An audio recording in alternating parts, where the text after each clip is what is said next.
Roule, le club automobile ouvert à tous présente Sud Radio, on parle auto, 11h-13h, Jean-Luc Moreau, Laurence Perron. Bonjour tout le monde, bonjour l'ami Jean-Luc. Bonjour Michel Polnareff. Et bonjour à toutes les auditrices et les auditeurs. Ou comme disait Bastien, il m'a aussi comparé à Gilbert Montagnier. Tu peux me mettre un peu Bastien, allez, on va assumer ce qui m'est arrivé. C'est pas bien grave, tout va bien.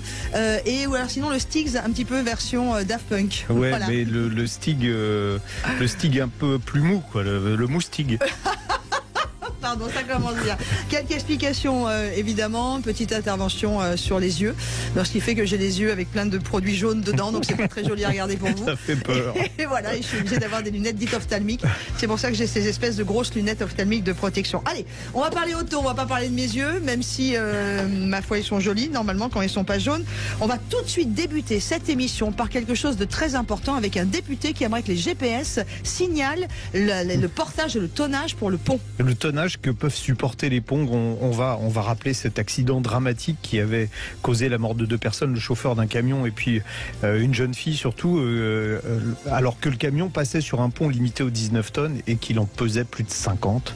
Voilà. Et sachez quand même qu'aujourd'hui, il n'y a aucun système en France qui regroupe toutes les indications de tonnage maximum que peuvent supporter les ponts. Donc il milite, on va l'aider pour ça. Alors on va en parler aujourd'hui, mais on continuera à en parler plus tard. On va peut-être l'aider d'ailleurs avec les fabricants de cartographie pour qu'ils puissent intégrer ces données-là dans les GPS. D'autant plus parce qu'on a eu quand même un convoi exceptionnel qui a endommagé des ponts et l'accès à la station de Super-Besse a été totalement coupé. Économiquement, ça a été dramatique.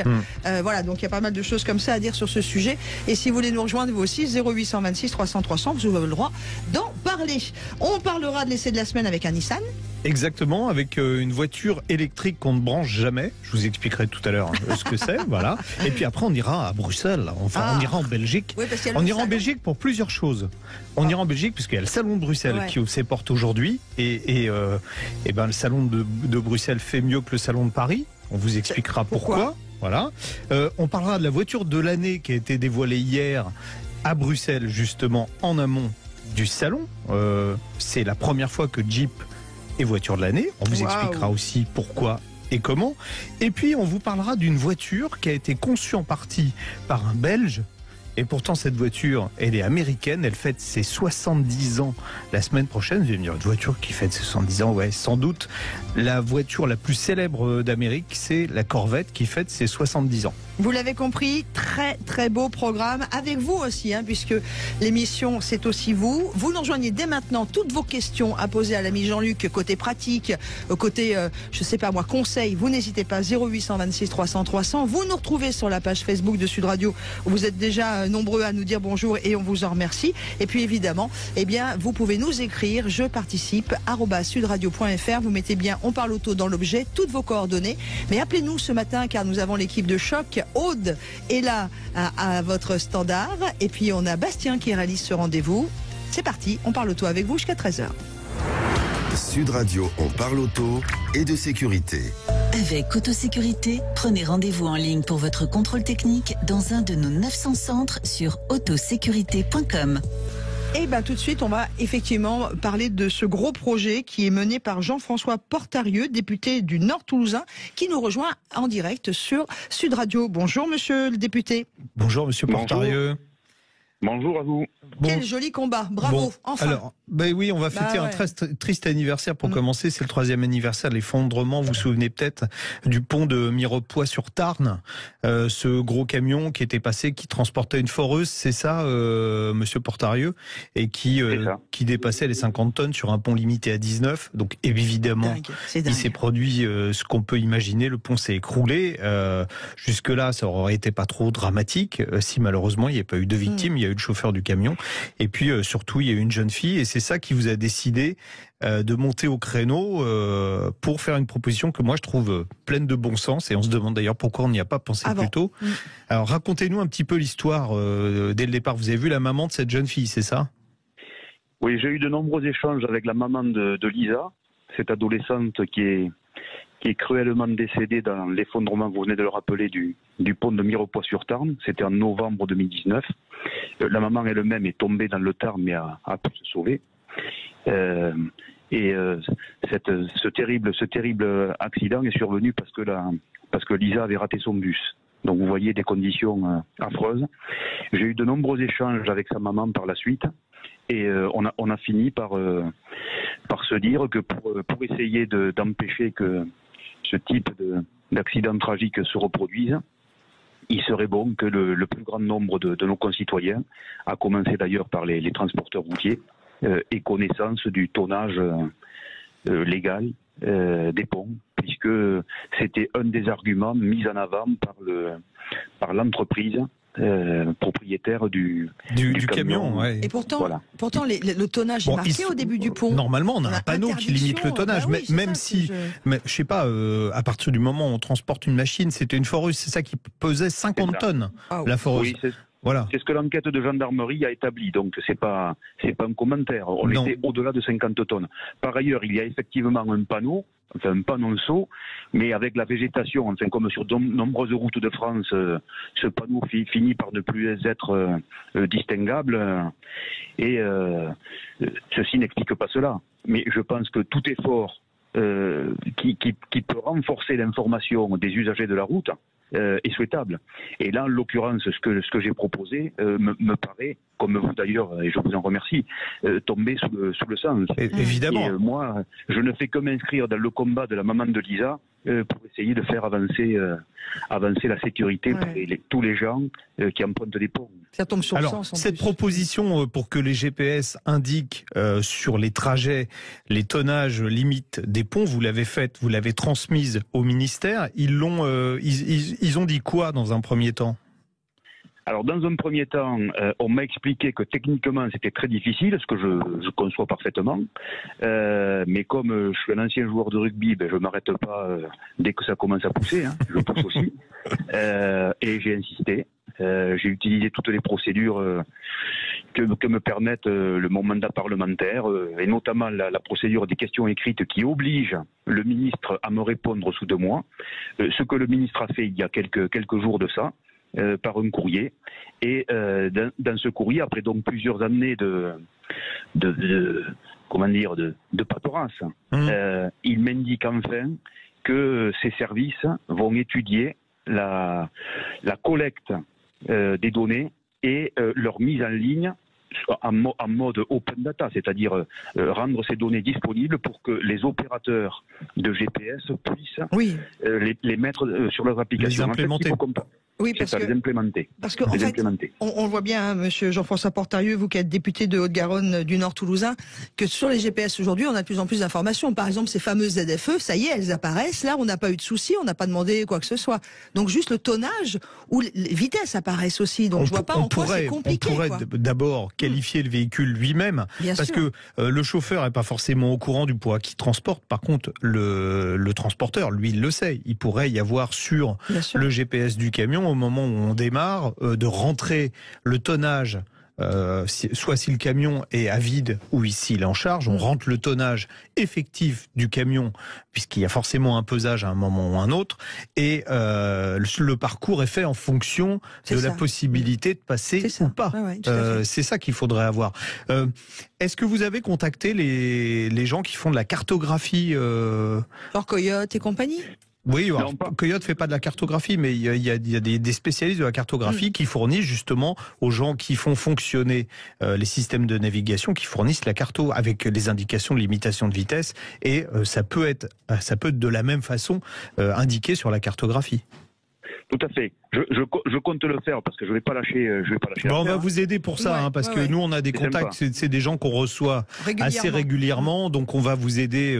On va vous aider pour vous mettre en relation directement avec les personnes qui peuvent faire avancer le dossier et essayer de faire avancer ce dossier le plus rapidement possible. D'ailleurs, Stéphane sur Facebook dit non, mais sérieusement, Coyote, c'est eux qui doivent répondre sur la faisabilité. Eux, on sait que c'est faisable, mais le problématique que nous explique Monsieur le député, c'est qu'il faut avoir les accords administratifs, etc. au-dessus. C'est ça? Non, la difficulté, ce que vous m'aviez dit, Monsieur Portarieux, c'est que en fait, les ponts, ils sont gérés. Il n'y a pas une entité qui gère les ponts. C'est un peu tout le monde. C'est ça. Les ponts, en fait, le code de la route prévoit que les ponts sur les routes nationales, ça relève des prérogatives du préfet. Sur les routes départementales, l'autorité compétente, c'est le département, et sur tous les chemins communaux, parce qu'il y a énormément de petits ponts qui traversent des ruisseaux, enfin, qui ne sont pas à l'abri, eux aussi, d'un accident. Là, ça relève des mairies. Et donc, tout ça, c'est une somme de données éparses, disparates. Il faut les qualifier de façon à ce qu'elles aient toutes le même statut et qu'elles soient utilisables. Ça, c'est le boulot de l'État. Et manifestement, le ministre est prêt à ce que ce travail soit engagé. J'ajoute que un point très important, parce que avant de monter au feu, entre guillemets au feu, j'ai rencontré beaucoup de transporteurs dans la région toulousaine pour savoir si ce que je proposais était pertinent, cohérent ou pas. Et tous m'ont dit que bien évidemment c'était le cas, et tous, absolument tous, ont fait prévaloir quelque chose de très important, c'est que les chauffeurs routiers étrangers qui ne connaissent pas nécessairement les détails du code de la route et qui parfois utilisent des applications type Waze ou autres pour se déplacer, ce sera extrêmement important pour eux. Évidemment, ces chauffeurs, ces poids lourds étrangers font courir des risques de manière bien involontaire, absolument pas intentionnelle. Et donc il faut également les informer de façon à éviter qu'un poids lourd emprunte un pont bien en deçà de son gabarit. Oui, tout à fait. Vous avez vu Jean-François, ce qui s'est passé pour la grande pour Super Bannière, avec ce convoi exceptionnel qui a cassé les ponts, et du coup, c'est économiquement. Alors c'est entre guillemets, je vais faire attention à ce que je dis. Peut-être ça paraît moins grave que la mort d'une jeune femme et d'un chauffeur. On est d'accord, mais d'une jeune fille. Mais voilà, il y a des conséquences économiques en plus qui peuvent être gravissimes, quoi. Exactement. Et je pense qu'en 2023, c'est pas une solution qui paraît totalement incongrue. Non, au contraire, même. On se demande, comme je disais dès le départ, pourquoi ça n'a pas été fait plus tôt. On arrive à... Aujourd'hui, on veut mettre des systèmes de limitation de vitesse automatique. Pourquoi il n'y aurait pas un système de limitation ou d'avertissement déjà pour les poids lourds, si on risque de dépasser le tonnage maxi autorisé sur un pont. Surtout aujourd'hui, où on a les nouvelles technologies qui permettent de le faire. Quoi. Donc mais en tout cas, bravo, et comme le disait Jean-Luc, on va être à vos côtés. Bon, moi je reste en contact avec vous. Je vous passerai les coordonnées des gens qui sont susceptibles de vous aider là chez les gens qui font la cartographie. Tout partir à deux, et puis peut-être que ça incitera les fonctionnaires de l'État à travailler un petit peu mieux s'ils savent qu'il y a des gens du privé qui risquent de donner les données en question avant eux. Ça va peut-être les motiver. Bonne journée. Je vous remercie surtout. Je le dois, et nous le devons, à la maman de Lisa. Oui, tout à fait. Mais vous savez, Jean-François Portarieux, que vous pouvez toujours compter sur Sud Radio. On parle vrai et on vous aidera au maximum. Vous êtes député de Haute-Garonne, du Nord toulousain, et pour la circonscription. On vous souhaite un bon week-end et on reste à vos côtés. Au revoir. Au revoir, merci. Au revoir, monsieur Portarieux. Allez, dans quelques instants, c'est Jean-Claude qui vient de composer le 0826 300 300 pour poser une question à l'ami Jean-Luc. Et puis, juste ensuite, il y aura l'essai de la semaine avec le Nissan Qashqai e-Power. Et puis, Stellantis qui s'attaque au rétrofit des utilitaires. On en parlera en détail dans notre rendez-vous, la voiture et l'environnement. Sud Radio, on parle auto et de sécurité.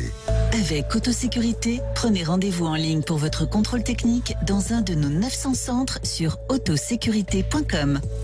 Sud Radio. Parlons vrai. Parlons vrai. Sud Radio. Parlons vrai. Sud Radio. Parlons vrai. L'instant Darty. Classe énergétique A+, origine France, chaleur tournante. Non. Si, et en solde en plus. Les soldes Darty, c'est des petits prix, mais une longue durée de vie. Le four encastrable à chaleur tournante Sauter, classe énergétique A+, avec son guide saveur de 12 recettes, est à 469 € au lieu de 699,99 €. Date des soldes selon décret, voir conditions en magasin sur darty.com. C'est les soldes chez Auchan. Dès le 11 janvier, profitez de 50% de remise immédiate sur l'habillement, les sous-vêtements, les chaussures, les chaussons et la puériculture. Avec une offre pareille, profitez des soldes pour refaire votre garde-robe et celle de toute la famille. On ne fait pas les choses à moitié, sauf les prix. Auchan, avec plaisir. Offre valable sur tous les produits porteurs d'une étiquette de couleur. Solde du 11 janvier au 7 février, hors zone bénéficiant d'une dérogation fixée par décret. Valable dans vos magasins Auchan participants. Ikea. Alors, le pouf, je l'ai mis là, la table comme ça, ouais, et les étagères tournées dans ce sens, avec les plantes ici. Voilà, tout rentre dans la voiture. Et nous, on se met où? Et oui, pendant les soldes, profitez d'offres exceptionnelles. Jusqu'à dimanche, bénéficiez de moins 20% supplémentaires sur tous les produits soldés avec votre carte gratuite Ikea Family. Rendez-vous en magasin et sur Ikea.fr. Sud Radio Clermont-Ferrand. 88.1. Sud Radio. Chez Netto, on gagne tous à payer moins cher. Même vous, Guy. Ah oui? Bien sûr. Aujourd'hui, pendant le top rayon, pour tout achat sur le rayon légumes surgelés de marque Netto, recevez un bon d'achat de 30% du montant dépensé. Ah ben, avec 30% au bon d'achat, on va tous se mettre au vert, hein. Netto, on gagne tous à payer moins cher. Pour votre santé, bougez plus. Dans le nouveau magazine Journal de France, actuellement en kiosque, retrouvez Mylène Farmer. La star secrète prépare son retour sur scène, les secrets des coulisses. En exclusivité, les nouvelles déclarations de Laetitia. Une interview avec Mathilde Seigné, elle raconte sa nouvelle vie. Des nouvelles de Céline Dion, tant attendues à Paris. Le portrait d'une star montante, Juliette Armanet. Journal de France, un magazine Lafon Presse, en vente chez votre marchand de journaux. Pour les 30 ans de la Première Ligue, vivez le plus anglais des week-ends sur Canal+, avec des matchs en direct et en exclusivité, dont le derby de Manchester, samedi à 13h30, et le choc du nord de Londres, Tottenham-Arsenal, dimanche à 17h30. Et cerise sur le gâteau, ou comme ils disent, cherry on the cake, dimanche à 21h, une émission spéciale The Weekend, 30 ans de Première Ligue, pour revivre les plus grands moments du plus prestigieux des championnats. Rendez-vous sur boutique.canalplus.com. La paire. Quand on dit jusqu'à 80% de réduction, ça ne veut pas dire que pendant les soldes, la paire fait de toutes petites portes, de minuscules cuisines ou encore de micro-salles de bain. Non, ça veut simplement dire que pendant les soldes, la paire vous fait jusqu'à 80% de remise sur une large sélection d'articles. Oui, 80%. La paire, cuisine, salle de bain, menuiserie. Selon date légale, conditions sur lapaire.fr.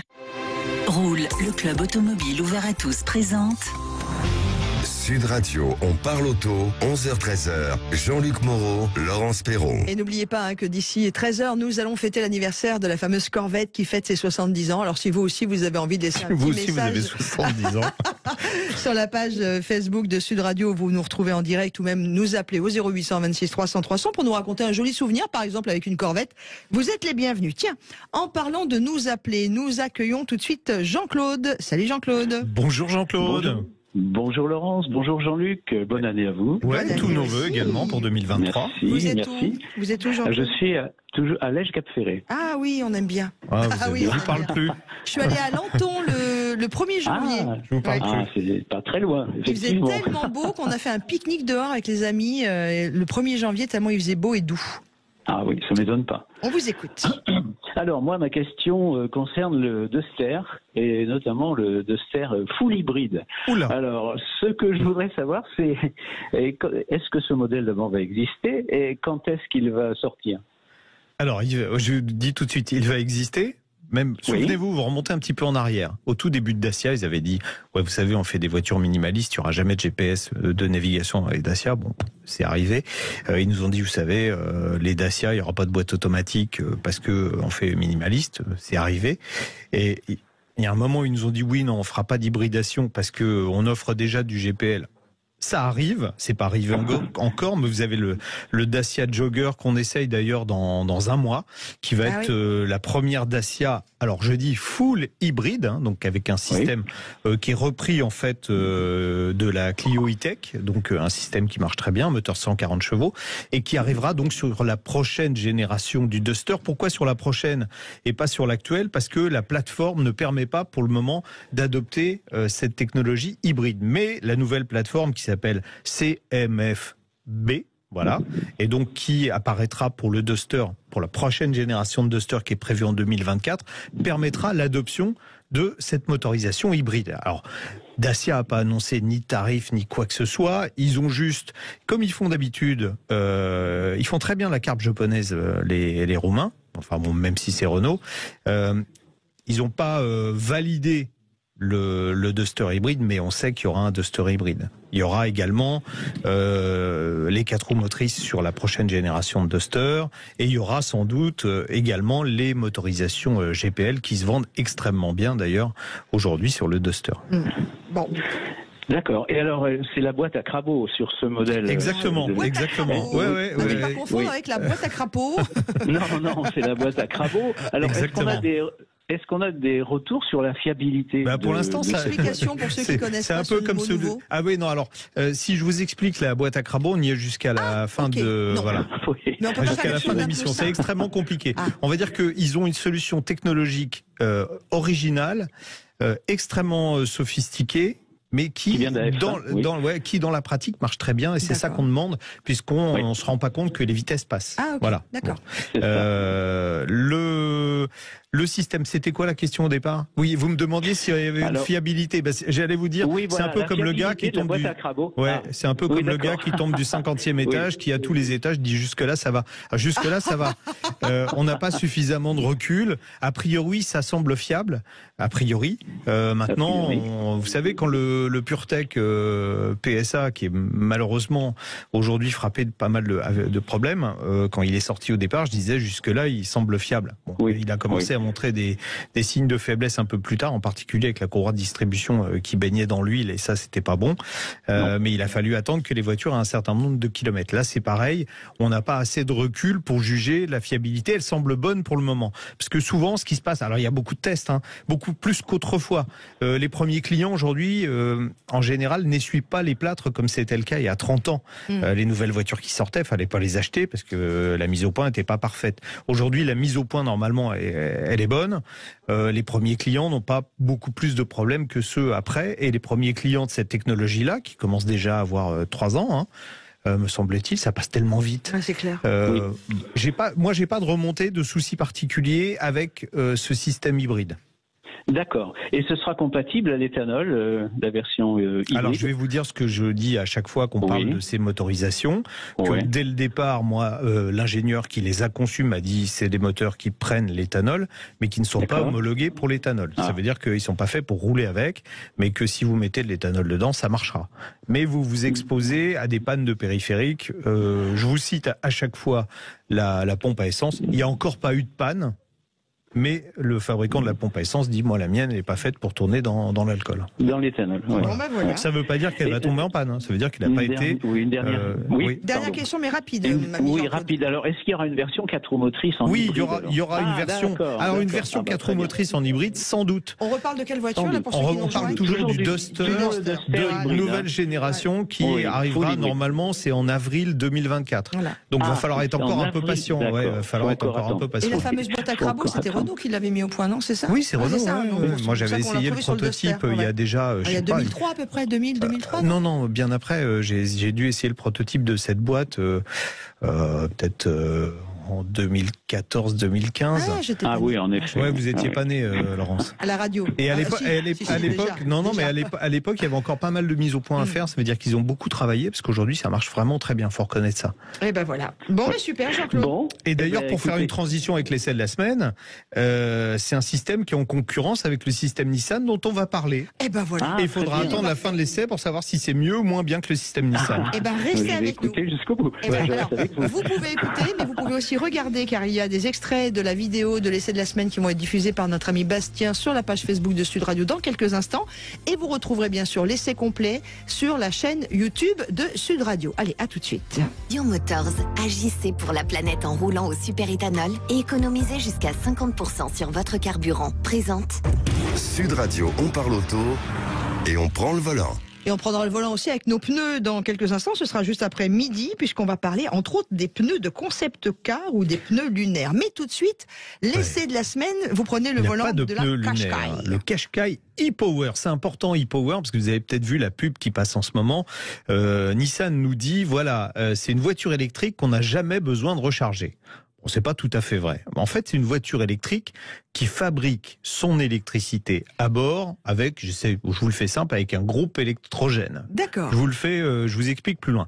Alors, le Nissan Qashqai, on connaît, c'est un SUV de 4,40 m de long, au design plutôt sexy. Par rapport au modèle électrique à batterie, cette version, alors ça s'appelle, en jargon technique, un hybride série. Vous comprendrez pourquoi plus loin. Donc par rapport à un modèle électrique à batterie, là on a une batterie toute petite qui est sous le siège avant, donc le volume du coffre est préservé. Ici il fait 455 litres, c'est bien pour la catégorie. Ce qui est bien aussi, c'est l'espace à bord. Aux places arrière, c'est plutôt bien, et puis aux places avant, c'est bien aussi, ça tombe bien, d'autant que notre version est équipée d'un toit vitré panoramique. C'est un pack qui s'appelle le pack design, qui est vendu 750 €. Si la voiture vous intéresse, je vous invite à l'acheter, parce que 750 € pour tout ce que ça intègre, c'est finalement pas cher. Bon, La présentation à l'intérieur est un peu moins moderne que sur son cousin, parce qu'il a un cousin, ce Qashqai, c'est le nouveau Renault Austral, qui partage la même plateforme. Donc l'Austral, quand on avait fait l'essai, je vous ai dit, voilà, pour plutôt moi, bien, hein. Le bon exemple à suivre, c'est ça. Donc malheureusement, ça donne un petit coup de vieux au Qashqai. Bon, l'e-Power, en plus, n'est disponible qu'avec les finitions hautes. L'équipement, alors il est donc très riche, ça c'est le côté qui est bien. Il faudra que le propriétaire soit aussi très riche, c'est ce qu'on verra à la fin. Notre version N-Connecta, elle est livrée avec un écran central de 12,3 pouces qui inclut la navigation en série. Et puis le tableau de bord numérique, s'il est banal, offre l'essentiel. Bon, c'est un peu décevant ce tableau de bord compte tenu du bagage technologique de la voiture. Je vous ai dit, c'est un moteur électrique qui entraîne les roues, c'est donc une voiture électrique, techniquement. 190 chevaux, 330 Nm de couple. Il y a une toute petite batterie, 1,97 kWh, qui délivre 60 kW de puissance, donc pas suffisant pour alimenter la pleine puissance du moteur électrique. Et surtout, vous pouvez avoir un roulage environ 3 km jusqu'à 70 km/h. Après, la batterie, elle est vide. Mais quand la batterie est vide, ensuite, vous avez un moteur essence 3 cylindres 1,5 litre qui est relié à une génératrice. Donc, c'est comme un groupe électrogène qui, elle, fait 110 kW, cette génératrice. Donc, largement suffisant pour alimenter ce moteur électrique. Ça fournit l'énergie nécessaire. Et ce qui est remarquable sur ce moteur, c'est que c'est sans doute le moteur essence le plus sophistiqué du moment. Alors, c'est un 3 cylindres avec double injection, turbo à géométrie variable. Mais surtout, et c'est unique au monde, il a un taux de compression variable. Ça veut dire quoi ? Je vous le fais court et simple. Ça veut dire qu'on peut faire varier la hauteur du piston dans le cylindre pour accroître le taux de compression. On comprend bien que plus le piston va monter haut, plus on va comprimer le mélange. Quand on a un turbo comme sur ce moteur-là et qu'on réclame beaucoup de puissance, on ne peut pas avoir un taux de compression très élevé. Sinon, on aurait ce qu'on appelle de l'auto-allumage. Donc, on a un taux de compression bas quand on veut beaucoup de puissance. Et en revanche, pour améliorer le rendement moteur, on a un taux de compression élevé quand on est à faible charge, donc pour faire des économies de carburant, parce qu'un rendement élevé, ça fait des économies de carburant. Nissan dit le rendement moyen de ce moteur, c'est 38%. C'est vraiment très bon, c'est meilleur qu'un diesel en rendement moyen. Voilà. Bon. Ce rendement excellent, il est là pour compenser en revanche toutes les pertes successives. Je vous l'ai dit tout à l'heure, ça s'appelle un hybride série. En fait, vous fabriquez de l'électricité, donc avec un rendement. L'essence n'est pas transformée totalement en électricité. On a vu le rendement du moteur, c'est 38%. Voilà. Ensuite, on transforme, on charge une batterie avec cette électricité et cette batterie refournit de l'énergie au moteur électrique. Donc le global, on a des pertes de rendement un petit peu partout. C'est compliqué, mais je vous rassure, à utiliser, c'est vraiment génial. On le sent pas, nous. Enfin, on n'est pas. Voilà, on sent pas du tout. Pas de vibration, insonorisation soignée, une réactivité presque instantanée avec la pédale d'accélérateur. On se croirait presque au volant d'une voiture électrique. C'est là que Nissan a raison. Le confort, lui aussi, est bon, d'autant que ma voiture était équipée de roue de 18 pouces, donc pas trop grande. Et puis le châssis, bon, on l'avait vu, ce châssis, il est bien. Donc on a une tenue de route sereine. Il se montre même dynamique, même quand on a le pied droit un peu lourd. D'ailleurs, ce Qashqai e-Power ne manque pas de tonus dans les fortes accélérations. Il se montre un peu plus bruyant. Pourquoi ? Parce que vous allez démarrer le moteur thermique. Et le moteur thermique, il n'entraîne pas les roues. C'est un petit peu dommage. Et il va grimper en régime. Alors moins que sur les Toyota. Vous savez, je parle à chaque fois de l'effet mobilette sur les Toyota. Là, c'est un petit peu moins marqué. Nissan a corrélé le son du moteur à la position de la pédale d'accélérateur. Donc, on n'a pas le sentiment que ça s'emballe d'un seul coup. On a, pour faire la ville, ce qu'on appelle un mode e-pédale, donc qui permet de conduire avec une seule pédale, mais ça ne va pas jusqu'à l'arrêt complet, parce que les clients sur les modèles qui étaient équipés de ça chez Nissan, les modèles 100% électriques, se sont plaints, ils n'arrivaient pas à faire les manœuvres. Donc on n'aura pas l'arrêt complet, la voiture continuera à avancer tout doucement. Qu'est-ce qu'elle aime pas, cette voiture ? Elle n'aime pas l'exercice de l'autoroute, parce qu'à 130 km/h, on consomme 8 litres au 100. Ouf. Eh oui, ça aurait été plus efficace d'entraîner directement les roues avant avec le moteur thermique. C'est ce que fait d'ailleurs Honda avec son système hybride. C'est ce qu'avait fait à l'époque Chevrolet avec la Volt. C'est-à-dire que la Volt, c'était une voiture électrique, mais passé une certaine vitesse, en l'occurrence 70 km/h, le moteur thermique entraînait directement les roues. Ça avait un meilleur rendement que de transformer en électricité puis de réalimenter le moteur électrique. Bon, là, Nissan l'a pas fait, ce qui fait que les consos moyennes sont pas fantastiques vu la sophistication du système. La conso moyenne, alors là, elle était établie sur plusieurs milliers de kilomètres, c'était 6,3 litres au 100. Bon, en clair, les hybrides Toyota et les Renault hybrides font mieux que ça. Mieux, voilà, ouais, pas et beaucoup mieux, mais font mieux. Alors, il y a vraiment un truc qui cloche. Je vais vous le résumer avec un seul chiffre, c'est que là, pour faire 100 km, une voiture électrique de même puissance que ça va consommer environ 22 kWh au 100 km. Là, on consomme, si on prend l'énergie contenue dans l'essence, 58 kWh pour faire 100 km. C'est 2 fois et demi plus. Ouais. Donc c'est vraiment la fausse bonne idée. Alors il va s'adresser à qui ce Qashqai e-Power? Il va s'adresser à ceux qui cherchent un véhicule avec un agrément de conduite qui est proche d'une voiture électrique sans les inconvénients. C'est vrai qu'on n'a pas besoin de recharger et c'est vrai qu'on a une autonomie qui est plus grande. Bon, en contrepartie, faut accepter d'avoir un budget carburant qui va être beaucoup plus élevé qu'avec un véhicule électrique et même plus élevé qu'avec un hybride concurrent. Cette version du N-Connecta, elle est commercialisée à partir de 42 200 €. Ça a beau être, d'après Nissan, un véhicule électrique, on n'a pas de bonus écologique. Donc c'est 42 200 € en ticket d'entrée. C'est une voiture d'ingénieur.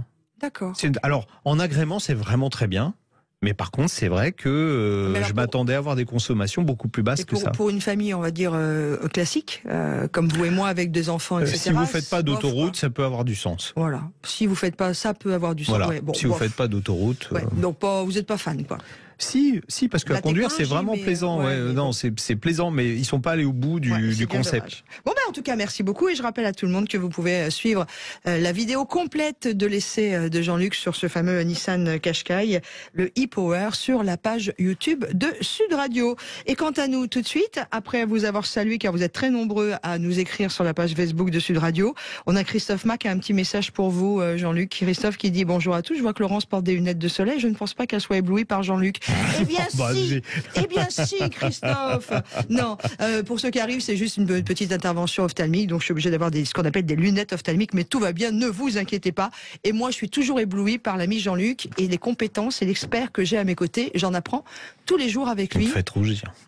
Oh bah ça se voit pas trop, ça va. Non mais vous savez, et puis je suis sincère, je vous le dis même hors antenne, ça. Ouais. Le bonhomme, je vais vous dire, il est costaud, il s'y connaît. À Montbastien, c'est vrai. Tiens, allez, on va parler d'autre chose maintenant, de Stellantis.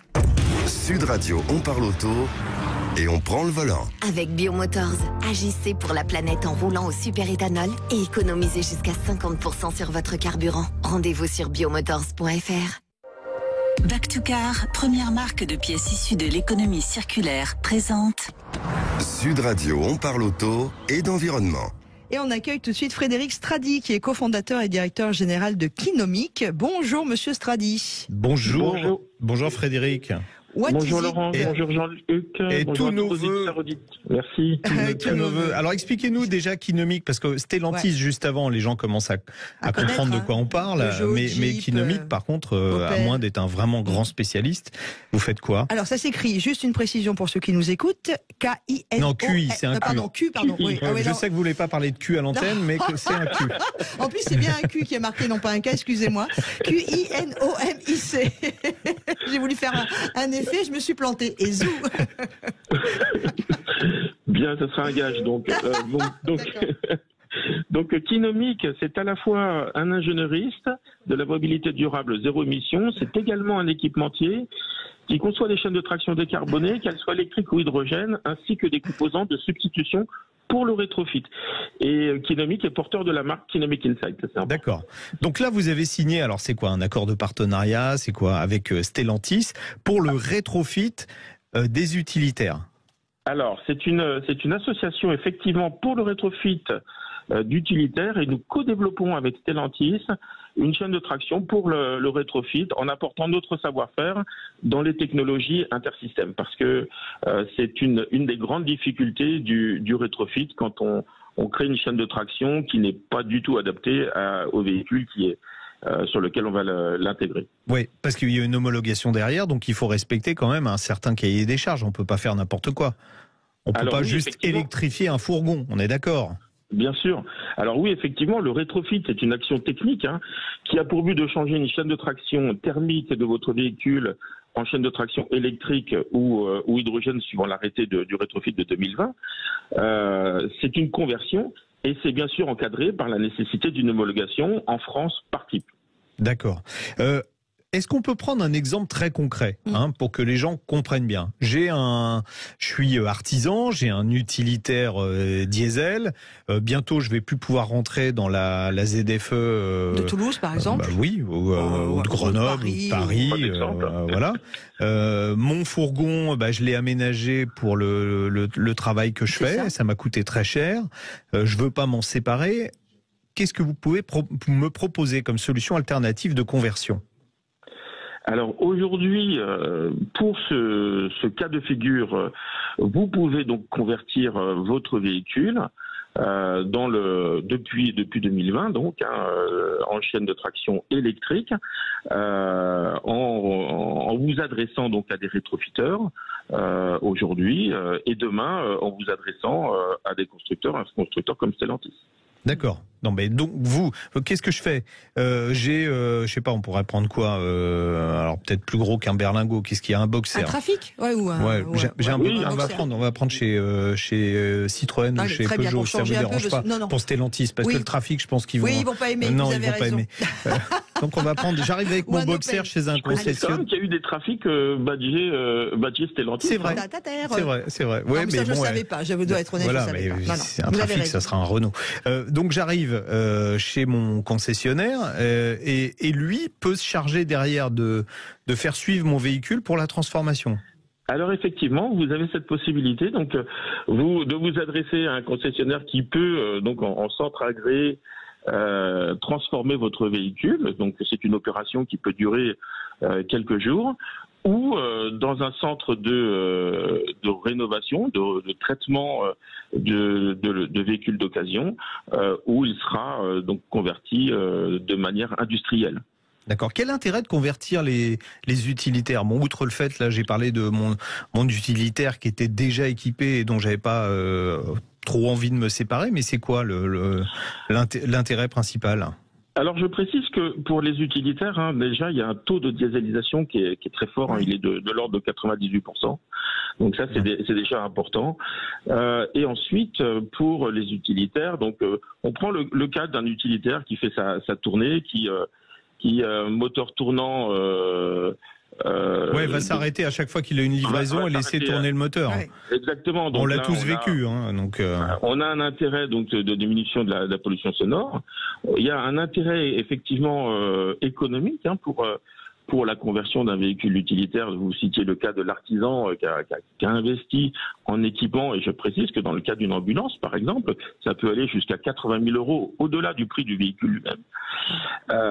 Et ça, c'est important. Donc, ça peut être un sujet économique. Et puis, ça peut aussi, dans le cas de certains utilitaires, je précise qu'ils ont des versions VP, des versions passenger. Ça peut aussi pour s'adresser à des familles nombreuses. On a quoi comme autonomie sur un véhicule autonomie rétrofité? Et est-ce que la capacité de charge, je parle pas de recharge, je parle de charge, reste la même? C'est ça. Alors, dans les cas sur lesquels nous travaillons, suivant un cahier des charges assez strict, l'objectif est de garder une autonomie qui s'approche de véhicules électriques natifs. D'accord, c'est quoi? C'est entre 200, c'est un peu plus de 200 km, c'est ça? C'est de l'ordre de 200 km, oui. Sur jour, c'est 200 km entre deux charges. Et la charge utile du véhicule, elle reste la même? Alors l'objectif, effectivement, c'est de garder la charge utile du véhicule, ou du moins d'en être vraiment très proche. Ça, c'est un élément essentiel pour les artisans qui travaillent avec leur véhicule utilitaire. Mais c'est quand même des gros rétrofits, parce que imagine ton véhicule est quand même chargé, donc il est lourd, t'as un moteur qui est rétrofité, c'est quand même, ils sont quand même super costauds. Faut enlever le moteur diesel et le remplacer par un moteur électrique, des batteries, qu'on doit positionner d'ailleurs à peu près pour rééquilibrer les masses du véhicule. Alors effectivement, ça fait partie du cahier des charges très strict du texte du rétrofit. c'est une répartition de la charge essieu par essieu, donc qui correspond à la répartition du véhicule thermique dont il est issu, et de la même manière sur la masse totale du véhicule, là aussi qui doit être très proche, je dirais dans un corridor, du véhicule thermique existant. Quand sera-t-il, Stéphane pose la question sur Facebook, des contrôles techniques? Alors le contrôle technique, sachez que vous avez à la réception de la conversion une nouvelle carte grise qui spécifie du coup que vous êtes sur un véhicule électrique et du coup vous aurez des contrôles techniques. Il n'y a pas de problème de contrôle technique. Juste, dernière question. Bah oui, combien ça coûte ou combien ça coûtera? Disait Pernod. Alors, l'intérêt du rétrofit, puisqu'on part d'un véhicule existant, c'est d'avoir une équation économique vraiment intéressante. Et la conversion aujourd'hui, je dirais qu'on pourrait la mettre dans une fourchette entre 20 000 et 30 000 euros en fonction de la taille du véhicule utilitaire. D'accord, bon, c'est pas donné quand même, mais si on peut l'amortir avec un carburant, donc une électricité avec un coût plus faible, et puis prolonger la vie des véhicules, parce qu'il y a ça aussi quand même. Surtout les véhicules qui ont été bien entretenus. Les premiers que vous sortirez, c'est prévu pour quand? Alors, la commercialisation de ces véhicules interviendrait donc pour le second trimestre 2024. D'accord, donc ça nous laisse un peu de temps pour acheter une camionnette. Voilà. Merci beaucoup Frédéric Merci Stradi. beaucoup. Merci beaucoup à vous, je vous souhaite une bonne journée. Merci, vous aussi, un bon week-end. Cofondateur et directeur général de Qinomic, Qinomic, si vous voulez en savoir plus sur Internet. Allez, à suivre, on va évidemment parler auto avec vous et avec une question parmi vous. Vous nous appelez au 0826 300 300. Roule, le club automobile ouvert à tous présente Sud Radio, on parle auto, 11h-13h, Jean-Luc Moreau, Laurence Perron. Merci à vous toutes et à vous tous d'être aussi présents et aussi nombreux sur la page Facebook de Sud Radio. Ça échange beaucoup. On a le, comment on appelle ça, tu sais, quand tu as une soirée et que tu veux faire un after après, là on a l'after de l'émission en même temps sur la page Facebook de Sud Radio. Allez, c'est votre moment. Vous nous appelez pour poser votre question à l'ami Jean-Luc au 0826 300 300 et c'est Yann que nous accueillons. Bonjour Yann. Oui, bonjour à tous les deux. Merci de m'accueillir sur votre émission. Bonjour Yann, tous nos vœux pour 2023. Merci, oui. Beaucoup de bonheur à tous les deux, effectivement. C'est gentil, tout plein. Vous nous appelez d'où, Yann? De La Roche-sur-Yon. Ah, très bien. La Vendée est avec nous sur Sud Radio.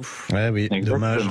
C'est très beau la Vendée. Non, mais c'est l'humour de Jean-Luc des fois, vous inquiétez pas. Mais non, vous allez comprendre tout de suite pourquoi je vous ai dit dommage. Alors, allez-y. On y va. Alors en fait, j'ai acheté l'an dernier un véhicule hybride, une Honda Insight, parce que c'est ce qui m'était passé un petit peu, qui m'avait un peu tapé dans l'œil, parce que les Prius à l'époque étaient quand même un peu chers, et puis mon budget permettait pas d'acheter un véhicule trop récent. C'est beaucoup moins bien une Insight qu'une Prius, hein. En termes d'agrément, je parle, hein, en termes d'agrément. Ouais. Oh, ça va, je trouve que c'est pas mal. Après, la mienne n'a pas toutes les options éventuellement, mais dans l'ensemble, c'est il faut rouler gentiment, quoi, pour que ce soit agréable.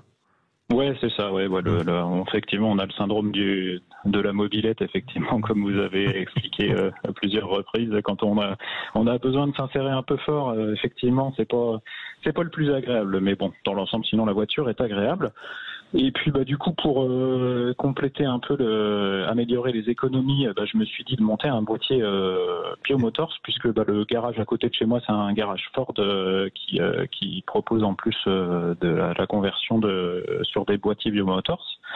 Et puis ils ont été débordés de commandes, puisque c'est une commande que j'ai faite avant l'été. Et ils ont été livrés seulement cet automne, donc ils ont été franchement victimes de leur succès. Le garage m'avait expliqué déjà, donc j'ai pas été trop surpris ni rien. Donc en attendant, je roulais en 50-50. Et puis là, j'ai fait l'installation juste à la première semaine de la rentrée.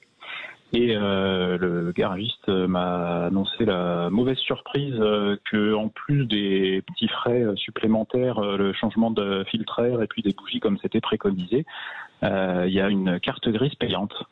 Exactement.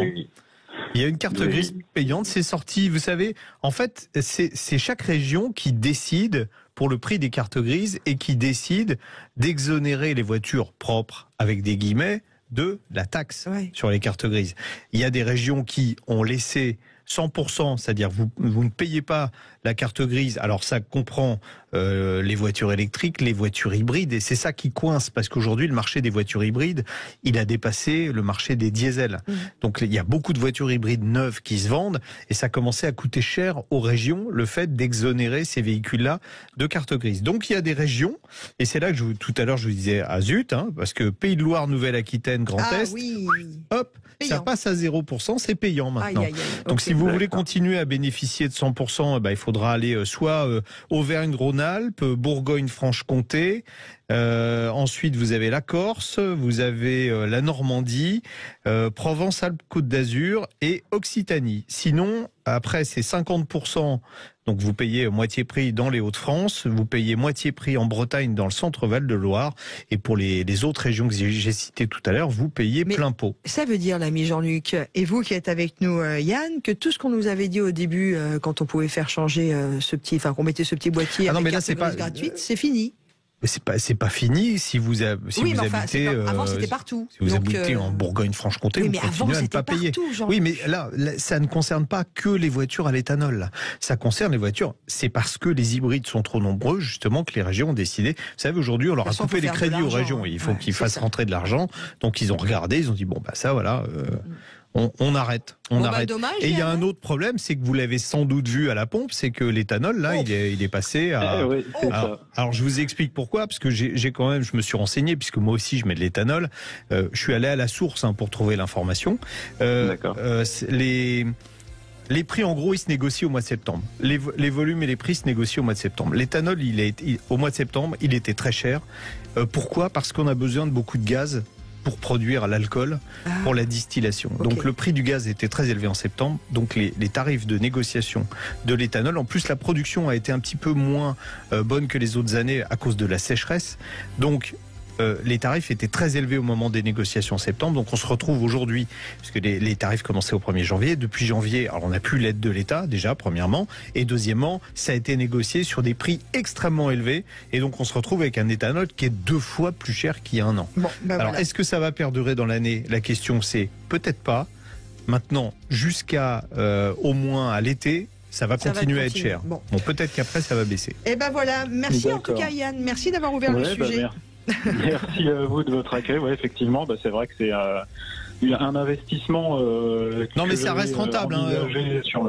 Mais ça reste rentable quand même. 50-50, ça restait quand même pas trop mal, quoi. Parce que là, du coup, entre le boîtier à 899 € et puis là, une facture globale parce qu'en plus, cette voiture-là a des bougies à 8 bougies iridium à 30 €. Ça fait une facture quand même de 1400 €. Bon, Yann, désolé pour vous. En tout cas, merci d'avoir ouvert le sujet. Beaucoup pour rentabiliser l'affaire.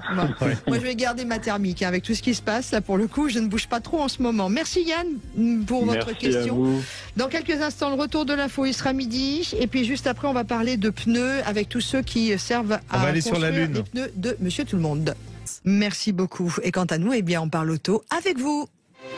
Roule, le club automobile ouvert à tous, présente Sud Radio, on parle auto, 11h-13h, Jean-Luc Moreau, Laurence Perron. Et vous tous qui êtes sur la page Facebook de Sud Radio, vous êtes très très nombreux. N'hésitez pas à cliquer sur les petits j'aime, parce qu'il y a plus de 43 commentaires sur l'émission, ce qui est déjà très sympa.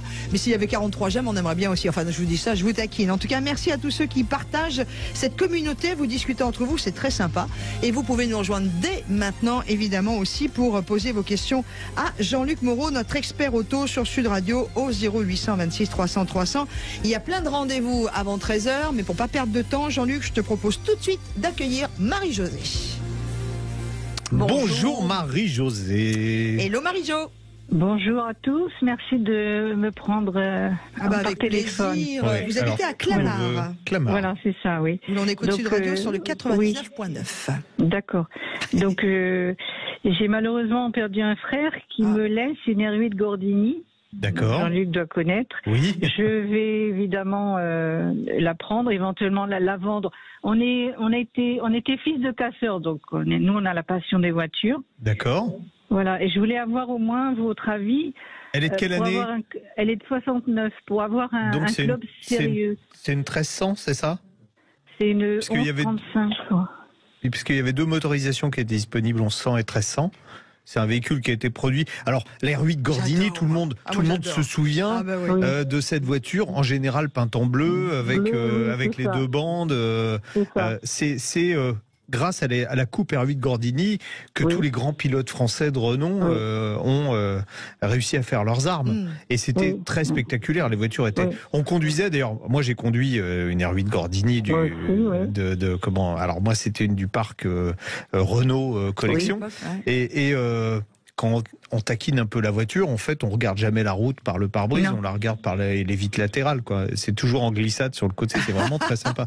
C'est une voiture qui aujourd'hui, alors est-ce qu'elle est en bon état ou pas? Parce que c'est ça qui définit en fait. Elle est en très bon état. Et elle a que 20 000 km.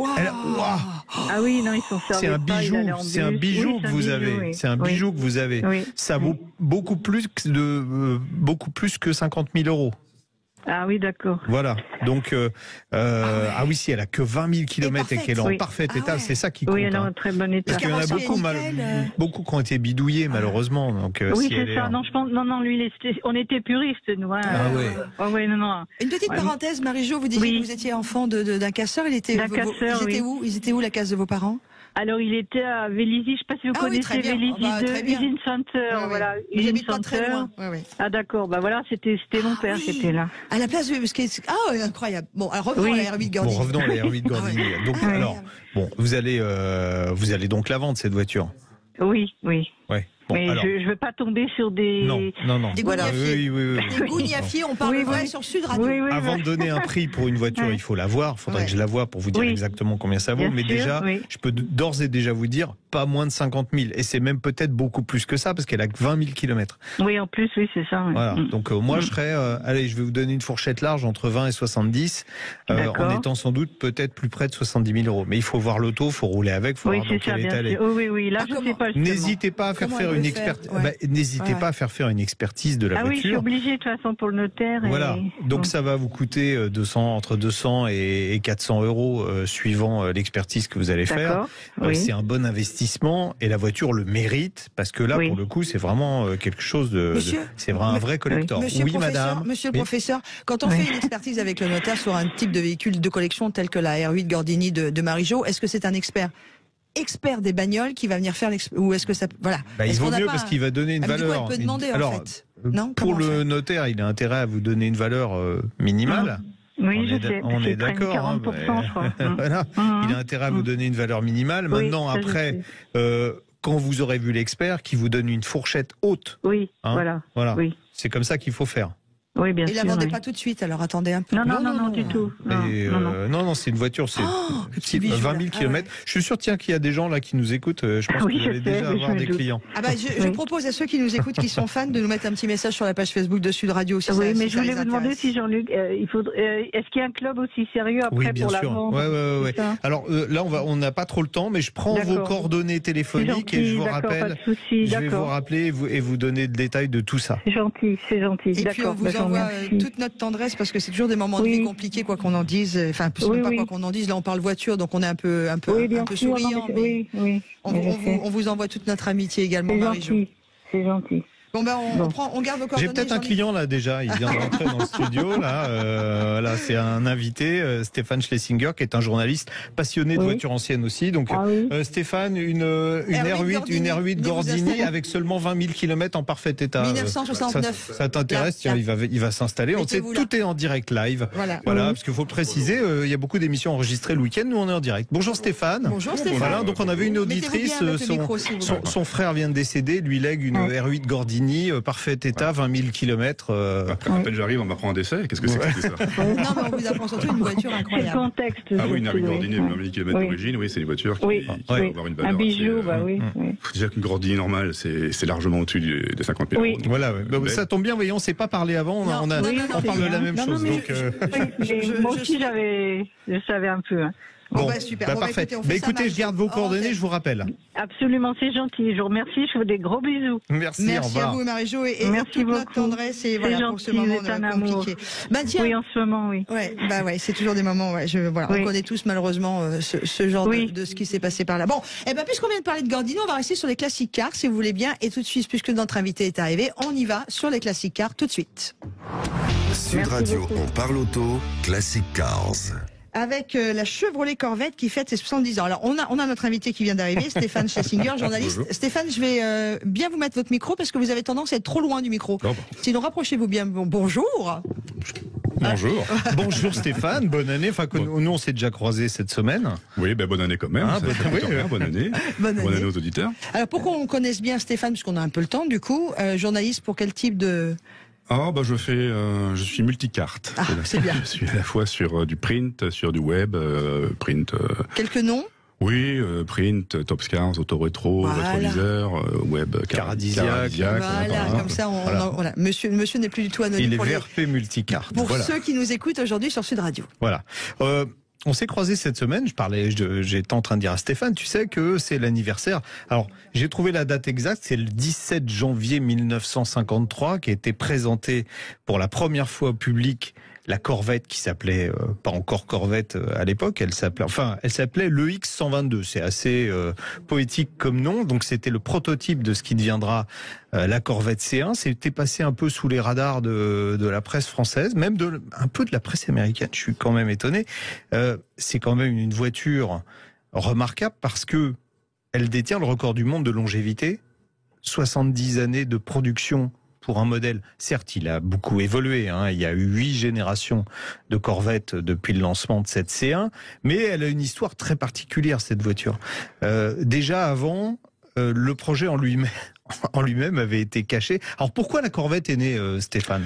Parce que, les GIs qui rentraient d'Europe revenaient avec des voitures sportives européennes qui étaient très appréciées aux États-Unis et qui ont commencé à représenter un marché important. Et je pense en particulier, il y en a plusieurs, mais je pense en particulier concernant la Corvette, à la Jaguar XK120, qui elle-même est une sorte. Laurence aime beaucoup la XK120, voilà. Alors beaucoup, et y compris la 140 aussi. Oui, mais c'est pas les mêmes, mais j'aime bien. Oui, XK140, 150, ça reste dans la même lignée.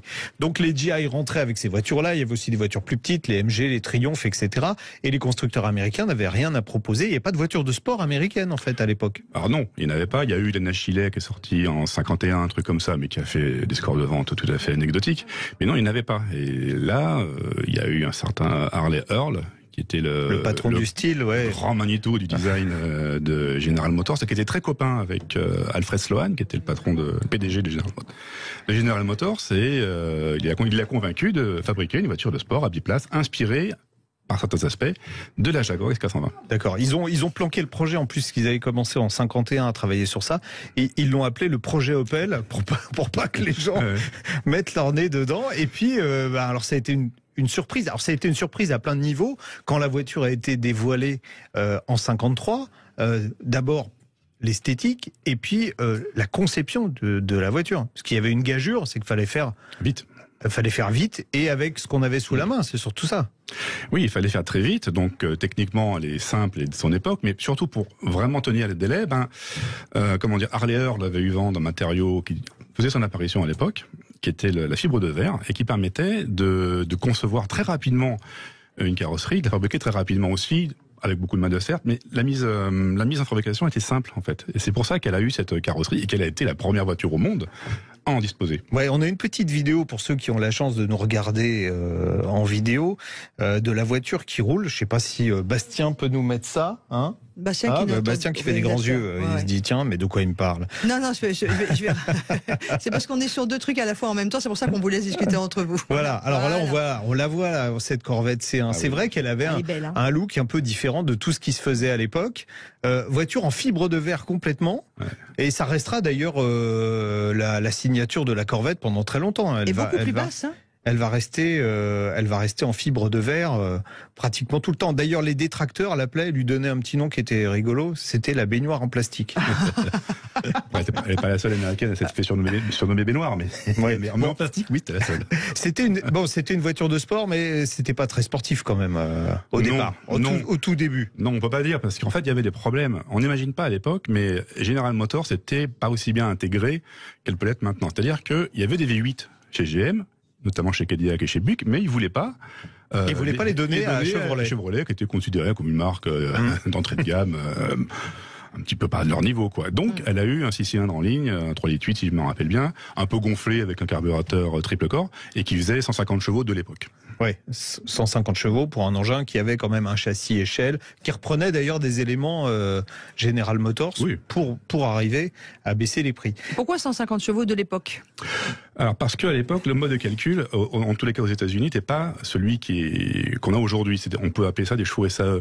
Donc, la valeur réelle par rapport aux chevaux, par exemple, Dean, sur lesquels ont été calqués les chevaux CE actuels, la valeur réelle était inférieure en fait. Donc, en fait, c'était sans les accessoires. Voilà. C'est-à-dire que la puissance du moteur était prise sans monter l'alternateur, sans monter la pompe à eau, sans monter. Et c'est des organes qui évidemment réclament de l'énergie pour fonctionner.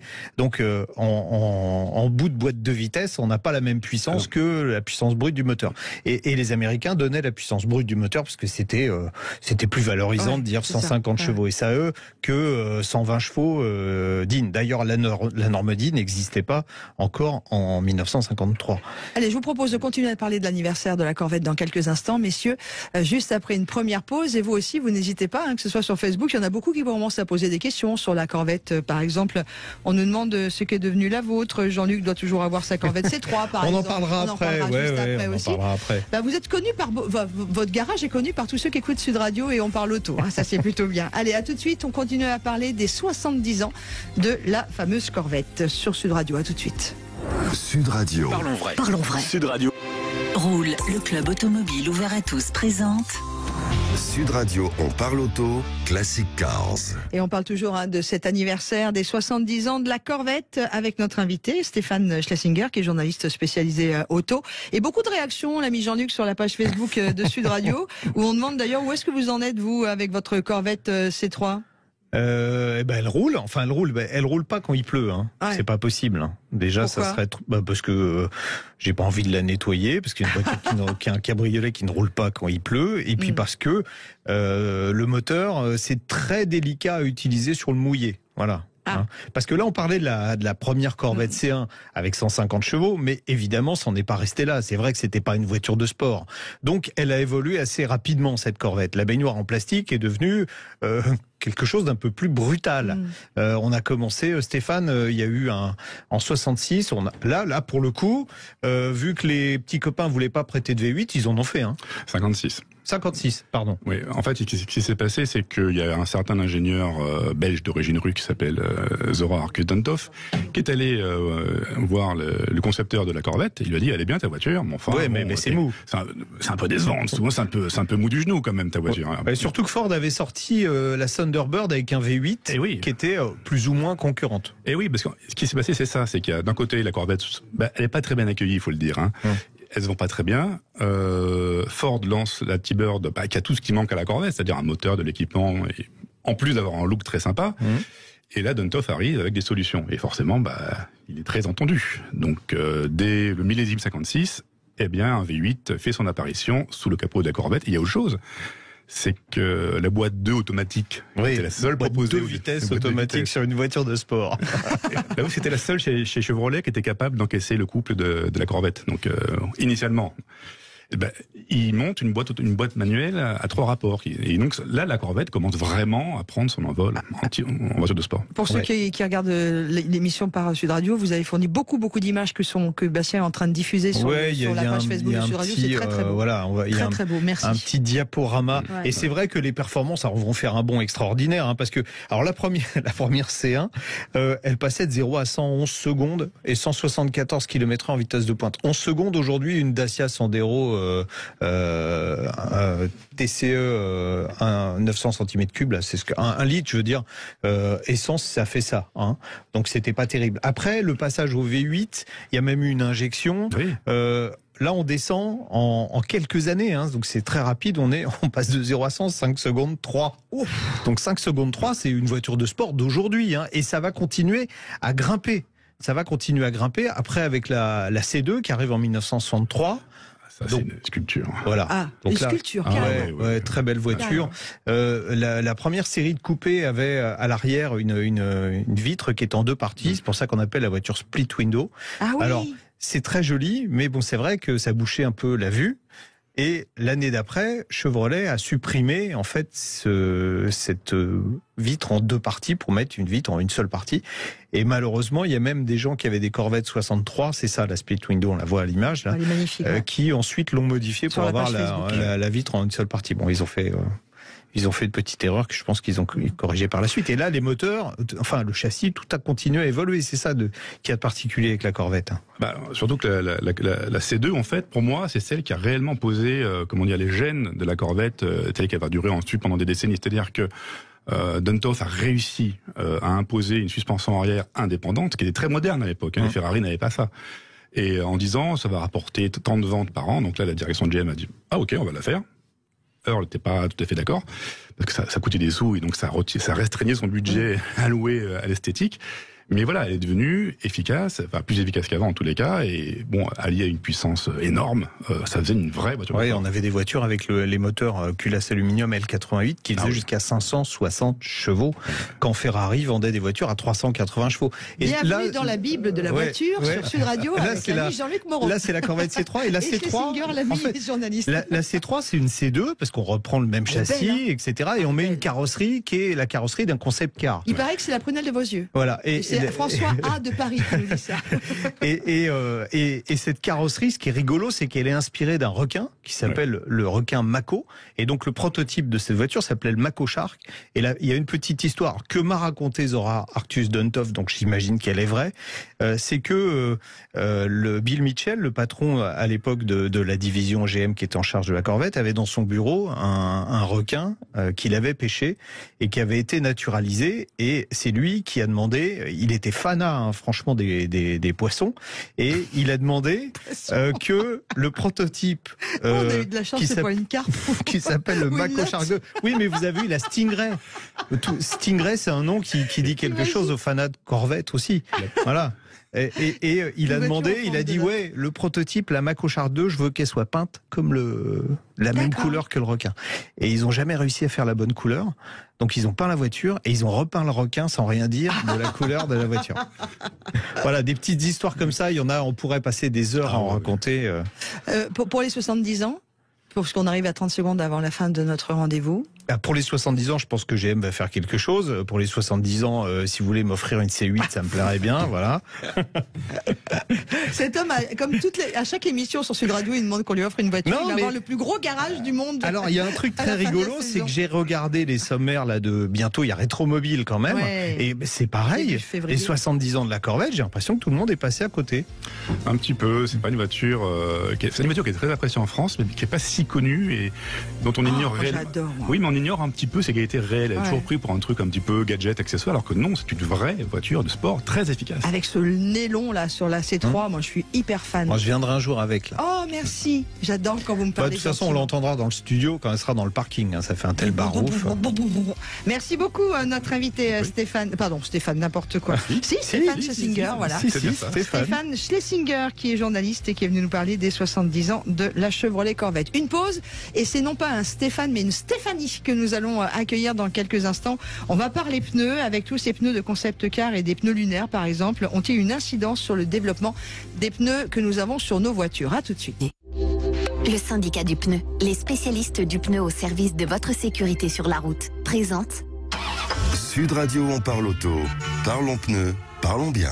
Et toujours aussi nombreux vous êtes, dirait l'ami Yoda sur la page Facebook de Sud Radio. Merci de nous écouter sur Sud Radio. Dans On parle auto, on va parler de ces pneus et peut-être même des nôtres, puisque vous posez une bonne question, à savoir si tous les pneus de concept car, entre autres, servent le pneu de Monsieur Tout le Monde. Bonjour Stéphanie Caramico. Bonjour.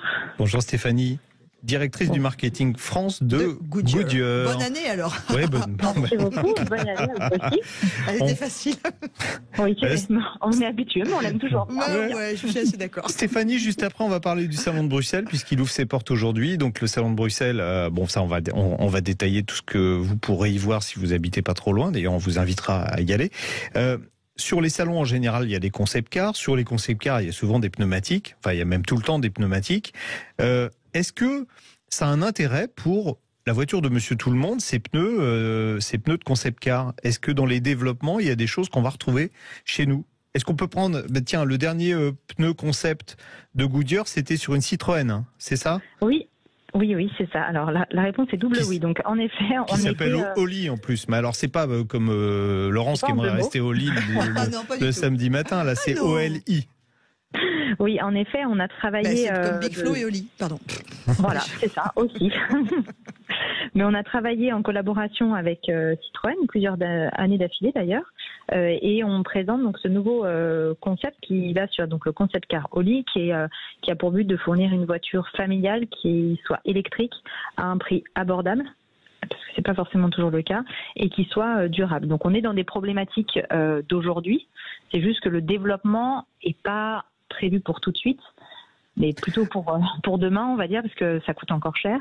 En revanche, il y a des problématiques qui nous concernent tous, et donc pour ce type de véhicule, il a fallu développer des pneumatiques spécifiques, un concept de pneumatiques spécifiques, qui ont la particularité d'être faits avec des matériaux renouvelables, donc qu'on va retrouver dans la bande de roulement. On va retrouver de l'huile de tournesol, de la résine de pin, des cendres d'écorce de riz, du caoutchouc naturel. Vous nous parlez d'une recette de gâteau, là, c'est pas un pneu. Non, c'est en effet fait à base d'éléments naturels. Alors, on ne va pas prélever des ressources qui auraient pu servir pour l'alimentation, parce que ça peut être une question qu'on nous a été posée. Mais typiquement, pour les cendres de riz, on va utiliser les cendres d'écorce de riz. On va utiliser des choses qui auraient dû être des déchets jetés, dont on va se resservir pour créer de la silice. Donc, on ne vient pas priver des ressources naturelles, c'est juste qu'on réutilise des ressources qui auraient dû être un pneu sans matière fossile qui ne fait pas appel au pétrole. Alors, un pneu dans lequel, en effet, on essaye de limiter au maximum les matières fossiles et où on va utiliser des matériaux qui sont renouvelables. Donc, il y a ça. On a travaillé aussi sur la bande de roulement qu'on va pouvoir changer. Et l'objectif de Goodyear, c'était d'aller, avec cette Eagle Go, le nom du pneu, d'aller faire jusqu'à 500 000 km avec un seul et même pneu grâce à une carcasse qui va être durable et réutilisable. 500 000 km, pas en roulant comme Stéphane Schlesinger qui est en travers tout le temps, en glissade. Voilà, puisqu'il est resté là, il faut bien que je le tacle un peu quand même. En ayant une conduite intelligente. Une conduite de bon père de famille. Voilà. Oui, Stéphane. On va aussi retrouver dans ces pneus... le micro. Attendez. Oui. J'allais dire, on va aussi retrouver dans ces pneus toute une technologie qui va permettre d'optimiser l'utilisation des pneumatiques, parce qu'on va venir checker la pression et s'assurer qu'il y a un état qui soit optimal tout au long de la vie du pneumatique. Stéphanie, question de Stéphane S de Paris. Oui, voilà. Donc là, merci de me prendre au téléphone. Sur Sud Radio. Une question que j'ai entendu dire donc que ces pneus pouvaient durer 500 000 km, mais ces 500 000 km comment? Avec la même carcasse ou avec aussi la même bande de roulement? Et si c'est la même bande de roulement, il n'y a pas de rechappage, donc qu'est-ce qu'on peut dire de l'adhérence du pneu? Parce que je crains qu'elle soit un peu limitée. Donc c'est avec la même carcasse. En revanche, l'objectif est de changer la bande de roulement. De changer éventuellement 2 fois la bande de roulement pour justement optimiser au mieux les performances du pneumatique sans mettre l'utilisateur en danger, et juste optimiser la carcasse pour limiter les déchets qu'on pourrait avoir liés à ça. Alors avec 500 000 km, est-ce qu'on peut aller sur la Lune? Ouais, je crois. C'est moins loin que ça. Parce que vous faites aussi des pneus, Goodyear développe aussi des pneus pour les engins lunaires. Tout à l'heure on parlait de la Corvette, il y a même eu l'Astrovette. Alors, elle n'était pas faite pour aller sur la Lune. Mais est-ce que ça sert à quelque chose, toujours pour la voiture de Monsieur Tout le Monde, de développer des pneus qui vont sur la Lune? Alors oui. Pourquoi? Parce que oui, ça va servir à... Alors je connais des conducteurs qui sont dans la Lune, mais... Ouais, là c'est dangereux là, sur la planète Terre. Oui, ça sert parce que nos équipes d'ingénieurs en fait réfléchissent à des solutions pour des conditions extrêmes. Alors typiquement la Lune, les conditions extrêmes, c'est un terrain qui est très accidenté, qui est loin de nos autoroutes. C'est des températures qui vont être extrêmes, qui vont de moins 173 à plus 126. Il y a aussi des problématiques de longévité, de durabilité. Et donc tout ça, c'est des technologies et des nouveaux outils, des nouvelles façons aussi de construire des carcasses qui pourraient être utilisées demain ou après-demain dans les pneumatiques de nos automobilistes. Bon, parfait. Merci beaucoup, Stéphanie Caramico, donc directrice du marketing France de Goodyear. On se reverra bientôt pour parler. Je vous laisse faire votre aller-retour sur la Lune et puis, et puis on se redonne rendez-vous. Et pour le moment, on va aller moins loin. Oui, on va aller à Bruxelles. Merci beaucoup, Stéphanie. Allez, dans quelques instants, c'est-à-dire dans 2 secondes maintenant, direction la 100e édition du Salon de l'Automobile de Bruxelles. Sud Radio, on parle auto. Parlons pneus, parlons bien. Avec le syndicat du pneu, les spécialistes du pneu au service de votre sécurité sur la route. Et tout de suite, on accueille sur Sud Radio Christophe Dubon, qui est le porte-parole du Salon de l'Automobile de Bruxelles. Bonjour Christophe. Bonjour Christophe. Bonjour. Et bonne année. Bonjour. Merci, meilleurs vœux. Oui. Merci. Alors Christophe, on dit que les salons auto sont en difficulté, surtout en Europe, à cause de la crise du Covid. Elle a même été mortelle pour certains salons. Et puis il y en a qui se sont délocalisés plus au chaud. On parlera pas du salon de Genève, mais le salon de Genève sera au Qatar, n'est-ce pas? J'ai vu ça. Le GIMS, non Et puis il y a des salons qui ont perdu des plumes. Alors je vais pas parler du mondial de l'auto, on ne tire pas sur l'ambulance, mais c'est vrai que c'était le plus grand salon automobile du monde. Il y a eu 500 000 visiteurs, moins que ça, 400 000 visiteurs, je crois, cette année. La plupart des constructeurs n'étaient pas présents. Donc on se dit, mais pourquoi est-ce que les Belges y font un salon? Il n'y aura personne, il n'y aura pas de constructeurs. Alors, est-ce que les constructeurs sont là? Dites-nous tout, Christophe. Eh bien, les constructeurs sont presque tous là. Incroyable. On a 95% du marché belge qui est présent à Bruxelles. Il y en a un qui est absent. Je ne vais pas le citer sur antenne, on ne va pas lui faire de la pub. Mais globalement, oui, tous les constructeurs sont présents à Bruxelles. Comment vous avez fait, vous, alors? Comment vous avez fait? Mais Bruxelles, c'est un salon qui est un peu particulier. Ça a été longtemps considéré comme un salon de vente avant tout, qui a pu migrer au fil des années en un salon toujours de vente, mais aussi d'image. Et donc, le salon de Bruxelles est un salon qui est aussi organisé par les exposants, qui sont réunis dans la Fédération de l'auto en Belgique. Donc, les exposants sont aussi organisateurs et ont donc tout intérêt à ce que ça se passe bien. Oui, en plus, c'est les 100 ans, c'est pas n'importe quoi. En effet, c'est les 100 ans du Salon de Bruxelles. On fête ça en grande pompe, comme vous l'imaginez, avec une exposition thématique de modèles qui ont été emblématiques pour l'industrie automobile, et puis avec un grand show son et lumière également dans les palais d'exposition. Il y a quand même moins d'hectares de prix, vous êtes un peu plus petit que les années précédentes en termes d'espace. Oui, tout à fait. Tout à fait. On est, en fait, vous êtes à quoi, 5 hectares, je crois, Oui, 5 hectares. À Bruxelles, il y a en fait un grand palais des expositions composé de 10 salles différentes, 10 halls différents. Et pour la première fois, on doit partager cet espace avec d'autres organisateurs, d'autres expositions, ce qui fait qu'on avait moins de place à disposition. Donc, quoi qu'il arrive, on n'aurait pas su faire plus. Stéphane Schessinger, qui est resté avec nous jusqu'à 13h. Bonjour. J'ai une question. Vous venez de dire que c'est un salon de vente, et c'est un petit peu la raison d'être des salons, je trouve. Est-ce qu'il est possible d'essayer sur route des voitures qu'on serait intéressé d'acheter? Tous les constructeurs ne le proposent pas, mais oui, certains, effectivement, proposent des essais depuis le site du salon, tout à fait. D'accord. On s'inscrit où? Est-ce qu'on peut essayer des Ferrari, des Lamborghini, des choses comme ça? Ça va être plus compliqué pour Ferrari, mais pour Lamborghini, par exemple, ils sont présents avec différents modèles. On a une première européenne de chez Lamborghini qui est la Huracan Sterato. Qui est présente à Bruxelles. Et puis, ce qui est chouette, c'est que toute l'importation, Lamborghini, Bentley, Porsche, a non seulement les modèles actuels qui sont présents, et puis des modèles d'époque aussi, pour célébrer à leur manière les 100 ans du salon. Bon, superbe. Qu'est-ce qu'il y a comme nouveauté? Alors, on a 15 premières mondiales et européennes. Au niveau des premières mondiales, on a l'Opel Astra électrique et la Mazda MX-30, qui est doté d'un moteur rotatif pour recharger la batterie. On a le Ford Bronco en première européenne, Alfa Romeo Giulia Stelvio, Abarth 500e, Lamborghini, je l'ai dit, Nissan X-Trail, CRS 5, donc qui est un constructeur chinois qui est présent pour la première fois à Bruxelles. On a différentes Opel également, Astra Sport Tourer GSE, Grandland GSE, qui sont présents en première européenne. Donc voilà, vous voyez, il y a quand même pas mal de modèles qu'on n'a jamais vus en Europe, auxquels il faut ajouter une bonne quinzaine également de concept cars et de prototypes qui sont présentés par les marques automobiles. Ça dure jusqu'à quand? Le 22 janvier, c'est ça? Et puis il y a une inauguration officielle avec le roi Philippe cet après-midi, je crois, Non, l'inauguration a eu lieu hier, en même temps que la journée de presse. Et aujourd'hui a lieu le premier jour grand public. Et c'est effectivement jusque dimanche prochain, le 22. Stéphane. Alors, vous êtes à Bruxelles, donc. Est-ce que vous allez inviter ces chers membres de la commission pour qu'ils voient un peu de plus près ce qu'est une voiture et qui pourrait les inciter ensuite à revenir sur la décision de 2035. À prendre des décisions un petit peu plus réalistes pour le commun des acheteurs. Pour les moteurs thermiques, vous voulez dire, entre autres, par exemple, mais pas que. Mais pas que, oui, parce que ça va coûter très cher tout ça. Bah, c'est clair. Mais je vais vous donner un scoop, en fait, j'ai pas besoin de les inviter puisqu'ils nous ont contactés pas plus tard que ce matin, Frans Timmermans, vice-président de la Commission européenne, responsable pour le Green Deal, qui nous demande s'il a le droit de venir visiter le salon en délégation jeudi prochain à 15h. Ouais. Donc on n'a pas besoin de l'inviter. Formidable. Et vous pouvez même le faire payer parce qu'en plus c'est pas cher. Non, parce que le mondial de Paris, 30 € c'était du vol, je le dis, voilà, comme je le pense. Là vous êtes revenu à un tarif d'il y a quelques années en plus. Ouais, tout à fait. En fait on avait un prix pré-vente qui était valable jusqu'à ce vendredi soir, qui était de 12,50 €. C'était le tarif d'il y a 10 ans. Et maintenant que le salon a ouvert, on est passé au prix plein, je vais l'appeler comme ça, qui est de 15 € le ticket, mais qui reste quand même beaucoup moins cher. Moitié moins cher. Christophe Dubon, porte-parole du salon. Les nouveautés, Christophe, on va pouvoir voir des choses en primeur, enfin des grosses nouvelles. On en a parlé, Laurence.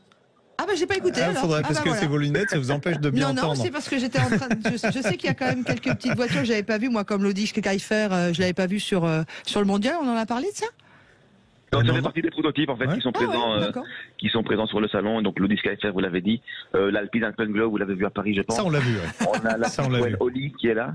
On vient d'en parler de lui. Manifesto, Skoda Vision 7S. Renault Scénic Vision, Renault 5 prototype, ça vous l'avez vu à Paris. Ça on avait vu à Paris. On avait Mini Concept S-Man, enfin il y en a quelques-unes. Ouais. Vous attendez beaucoup de monde? On espère 300 000 personnes. Et si on en a 350 000, on sera ravis. Et là, ça a commencé ce matin, ça ouvre bien? Ça a commencé ce matin, tout à fait. Oui, il y a quand même pas mal de public qui est déjà présent. Il faut savoir qu'on a dû faire l'impasse 2 ans à cause du Covid. Et on est de retour, en fait, depuis 2020. Et puis surtout, si vous ne connaissez pas Bruxelles, allez vous y balader parce que c'est vraiment une destination sublime. Donc Bruxelles Expo, du 14 au 22 janvier. Ticket uniquement disponible en ligne, 15 € à partir de maintenant. C'était 12,50 € auparavant. Une belle expo. Et puis en plus hier, il y a eu l'élection de la voiture de l'année. Et ça, on va en parler dans 2 secondes. Et puis surtout, est-ce qu'il y a eu des concept cars? Est-ce qu'il y a des nouveautés? Non, je rigole. Merci beaucoup, je vous taquine. Et bonjour à la Belgique que j'aime particulièrement, Christophe Dubon. Et bon salon à vous. Salut. Merci à vous. Merci beaucoup. Merci, au revoir. Allez, dans quelques instants, on va parler de notre dossier actualité et on va parler d'une Jeep qui serait voiture de l'année 2023. À tout de suite sur Sud Radio. Sud Radio, on parle auto. Aldi. Dans la vie, on n'a pas tous un bon pote qui nous dit « Les prix sont encore plus bas ». Car les soldes sont en ce moment chez Aldi. Oui, les prix sont encore plus bas. Roule, le club automobile ouvert à tous présente... Sud Radio, on parle auto, 11h-13h. Jean-Luc Moreau, Laurence Perron. Et tout de suite, on va passer pour notre dossier actualité à la voiture de l'année 2023. Je peux vous dire que ça parlait beaucoup hors antenne dans le studio parce que c'est la Jeep Avenger qui est la voiture de l'année 2023. Bonjour Didier Laurent. Bonjour à tous. Bonjour Didier Laurent, journaliste, membre du jury de la voiture de l'année au Mexique. Il fait beau au Mexique? Là, pour l'instant, il fait un peu de nuit, mais donc un peu près, mais en journée, c'est assez beau.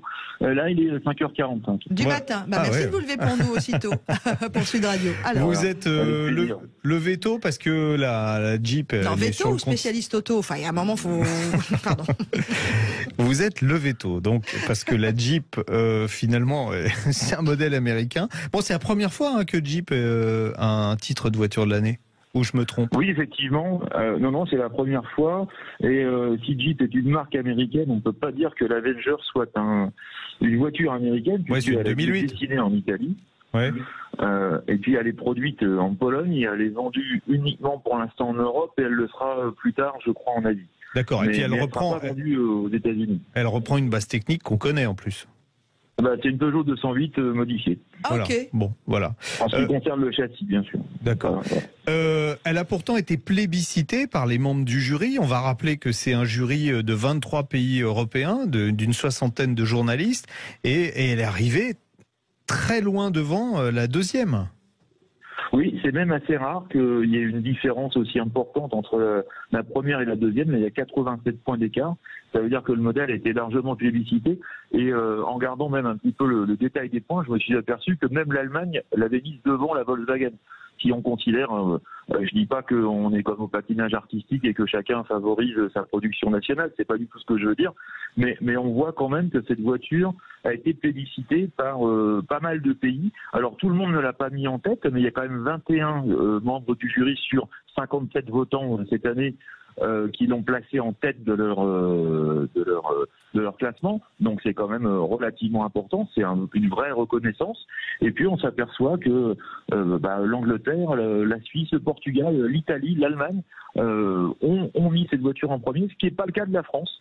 Il y a un seul des membres du jury français qui a mis pas le maximum, mais en tout cas qui a donné le plus de points à l'Avenger. Néanmoins, on voit bien que cette voiture a largement séduit pour différentes raisons. Je pense qu'il y a d'une part la force de la marque Jeep, il y a un capital sympathique qui est assez important. Jeep a bien travaillé en termes de communication aussi pour faire savoir les qualités de sa voiture. Et puis quand on l'a essayé, ce qui compte, ce qui est évidemment le plus important, on a tous reconnu que cette voiture était particulièrement bien née. D'accord. En deuxième, c'est l'ID Buzz. Alors, ça me surprend également. Je suis surpris par la Jeep. Je suis surpris encore plus. Pourquoi vous êtes surpris par le Jeep, second Jean-Luc? Parce que pour moi, dans la sélection, dans les voitures qui étaient finalistes, il y avait des véhicules qui étaient plus aptes à correspondre à l'image que je me fais de la voiture de l'année. La voiture de l'année, pour moi, elle doit être un peu démocratique. Cette Jeep-là, elle l'est pas. À mon sens, elle l'est pas, quoi. Ça reste un véhicule. Il y a plusieurs choses à dire, Jean-Luc, là, sur ce sujet. Démocratique, oui, bien sûr, elle est démocratique, et en même temps, on peut pas non plus toujours. Sinon, on voterait toujours pour une voiture à 20 000 euros et puis c'est terminé. Donc, mais ça n'arrive jamais. L'année dernière, la Kia EV6, elle n'était pas à 20 000 euros. Si on reprend toutes les années, il va falloir remonter. Si on prend d'ailleurs le budget, ça rentre en ligne de compte, mais il y a quand même la technologie, la nouveauté, il y a plein de choses. Moi, ce qui m'a gêné sur la ID.Buzz, et alors si vos auditeurs sont intéressés, vous pouvez aller sur le site caroftheyear.org, il y a tous les commentaires de tous les membres. On n'a pas entendu, excusez-moi, vous avez parlé trop vite, Didier. Non, sur le site caroftheyear.org. Caroftheyear.org, il y a tous les commentaires. Moi, mon avis sur la ID.Buzz, moi j'ai mis qu'un point, tout simplement parce que pour moi la ID.Buzz c'est un van, c'est un utilitaire qui était mis en véhicule particulier, mais ça ne peut pas être la voiture de l'année, surtout que Volkswagen indique qu'il y a à peu près 50% des ventes qui sont faites en version cargo, donc autrement dit pour les artisans. Donc après, c'est un choix, on peut trancher, on peut décider que c'est une voiture ou un utilitaire, peu importe, mais en tout cas, je pense que il y a le coût, il y a le design, il y a la force de Volkswagen évidemment, la technologie électrique. Le deuxième point que je voulais aborder dans ce que vous disiez sur la démocratisation de l'accès à la mobilité, moi cette année j'avais décidé de ne pas voter pour une voiture qui soit uniquement 100% électrique, parce que on voit bien que malgré tout ça a quand même du mal à prendre. On a encore une épée de Damoclès énergétique au-dessus de la tête pour savoir si on va vraiment arriver à faire que de l'électrique ou pas, et donc je pense que c'était raisonnable d'aller vers quelque chose de plus variable, de plus hybride. Moi, c'est pour ça que j'ai mis en premier des voitures qui présentaient soit plusieurs technologies, qui pouvaient être 100% électriques aussi, mais qui présentaient plusieurs technologies, et je ne voulais pas cette année particulièrement qu'une voiture 100% électrique et uniquement 100% électrique soit voiture de l'année. Je signale quand même que la Jeep Avenger est vendue en essence en Italie et en Espagne, mais pas en France. Parce que l'Italie et l'Espagne n'ont pas un réseau de recherche suffisant. Alors là, j'ai envie de dire, ça me fait bien marrer parce que la France non plus. Donc, je pense qu'on aurait pu. Je comprends qu'il faut avancer et que c'est pas dans les plans de tout le monde d'aller sur un mix énergétique, bien que je pense que tout n'est pas joué. Mais en tout cas, moi, mon avis personnel, c'est que la voiture de l'année 2023, elle devait plutôt symboliser un mix énergétique plutôt qu'une mono-énergie. Ouais, on partage votre avis. Alors moi, il y a quelque chose qui me surprend d'année en année dans les votes du jury. Je me dis, là où je partageais complètement, il y a une quinzaine ou une vingtaine d'années, les classements du jury de la voiture de l'année, aujourd'hui, j'ai de plus en plus de mal. Est-ce qu'il n'y a pas une dérive du jury vers des gens qui sont moins pointus en matière d'automobile? J'ai un peu l'impression que c'est ça, quoi. Alors, je vais le dire, ça y est, attends, je vais être méchant. Je vais le dire, il n'y a pas encore d'influenceurs, mais ça va pas tarder, quoi, en gros. Excusez-moi, j'ai pas compris ce que vous m'avez dit. J'ai été méchant, ça coupe quand je suis méchant, en fait. J'allais dire. Non, mais j'ai l'impression que de spécialistes de l'auto, on arrive de plus en plus à avoir des influenceurs qui vont voter. Ou des influencés, peut-être. Alors, influencé, de toute façon, il est clair que lorsque la shortlist est définie, il y a forcément une communication particulière des marques pour faire élire leur voiture. Mais ça, je dirais, c'est normal, c'est chaque concours. Après, moi, vous doutez bien que, loin de moi l'idée de critiquer nos membres et nos vénérables jurés, il y a des choix qui sont faits. On vit dans un monde qui évolue, qui est plus moderne. Effectivement, si par exemple, il y a un nouveau membre du jury en Allemagne, qui est une jeune fille qui est très compétente, mais qui, de ce que j'ai compris, fait aussi de l'influence. Mais pourquoi pas ce qu'il faut, c'est que la voiture de l'année soit représentative non seulement des règles qui sont émises par le jury, par la direction du jury, et puis bien sûr qu'il soit représentative pour le client final. Alors, je rappelle quand même, il y a longtemps, il y a eu des voitures qui n'étaient pas forcément des cartons commerciaux. Oui, la Porsche 928. Porsche 928, voilà, bon, ils en ont vendu moins de 2 millions par jour. Vous voyez ce que je veux dire? Même la Nissan Leaf, c'est vrai qu'elle a été élue avant même d'être commercialisée, alors donc c'était bizarre. Voilà, mais est-ce que c'est pas le rôle du jury d'être un peu avant-gardiste aussi? Oui, mais avant-gardiste non, parce que si vous voulez des contre-exemples, bon, la Prius, la première génération, même la deuxième, le jury est passé à côté. Pour moi, le Dacia, oui, mais le Dacia Duster aurait dû être élu voiture de l'année. Je sais pas, Stéphane, qui est un spécialiste, vous partagez mon avis ou pas? Attendez, on va essayer Stéphane. Moi, je suis d'accord avec ça, parce qu'évidemment, le Duster, techniquement, c'est pas une révolution. Par contre, conceptuel, en matière de conception du produit, et de positionnement sur le marché, c'est un coup de génie, cette voiture.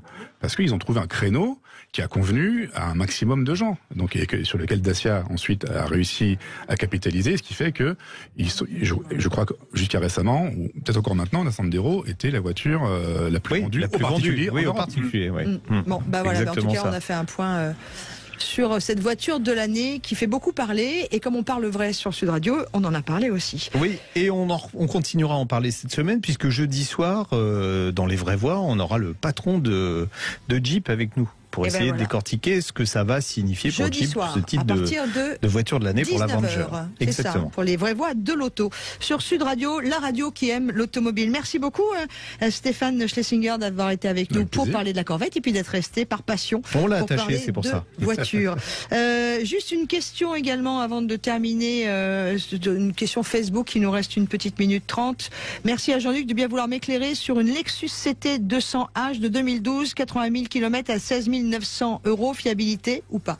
Fiabilité, oui, parce que en fait la CT 200H, c'est une Prius 3 qui est habillée un peu plus chic, parce que la Prius 3 à l'intérieur, c'est vrai que la qualité des plastiques c'était pas ça, donc c'est une Prius chic, on va dire ça comme ça, donc elle bénéficie de la même mécanique et de la même fiabilité. Aujourd'hui, je ne vais pas vous vendre la fiabilité de la Prius, tout le monde sait qu'une Prius, c'est fiable. Bon, après, son défaut, c'est qu'elle a un coffre qui est tout petit, il fait moins de 300 litres, donc si on voyage en famille, ça va être un peu juste, et puis, c'est pas un foudre de guerre. Elle a une ligne qui évoque une voiture un peu dynamique, mais on a 136 chevaux avec l'effet mobilette, là, bon, c'est pas, en tout cas, pas 16 dynamique. 900 €, ça vous paraît? Oui, non, mais en plus, c'est vraiment fiable. Ouais, c'est bien. Vous avez la fiabilité à la fois de la mécanique Toyota et la fiabilité de Lexus rajoutée sur tous les périphériques. Jean-Luc, la semaine prochaine, on se retrouve en direct. Oui, on sera à la neige et il va neiger. À Lens-en-Vercors. On aura les pneus hiver. Le e-Trophée Andros, on va vous faire vivre cette étape du e-Trophée Andros en direct. Et puis juste avant de se quitter, je vous souhaite un bon week-end, l'ami Jean-Luc.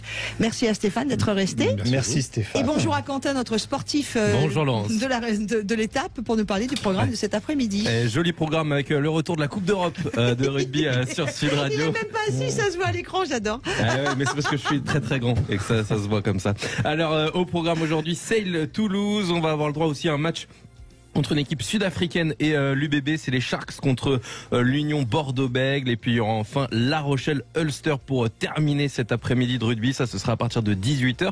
Et pour finir cette journée en beauté, Philippe Spanghero, dans Une vie de rugby, va recevoir Lénaï Corson, qui est une internationale française de rugby. Beau programme sportif. Juste avant, vous avez la roue des émotions. Et encore avant, c'est-à-dire dans quelques instants après le rappel de l'information, Invino et toute l'équipe d'Alain Marty qui vous emmène sur les beaux territoires français et d'ailleurs où l'on parle vin et où l'on fait pousser la vigne pour le plus grand plaisir, avec modération bien sûr. Bon week-end à tous. Salut tout le monde.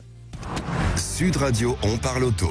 Avec Roule, le club automobile ouvert à tous.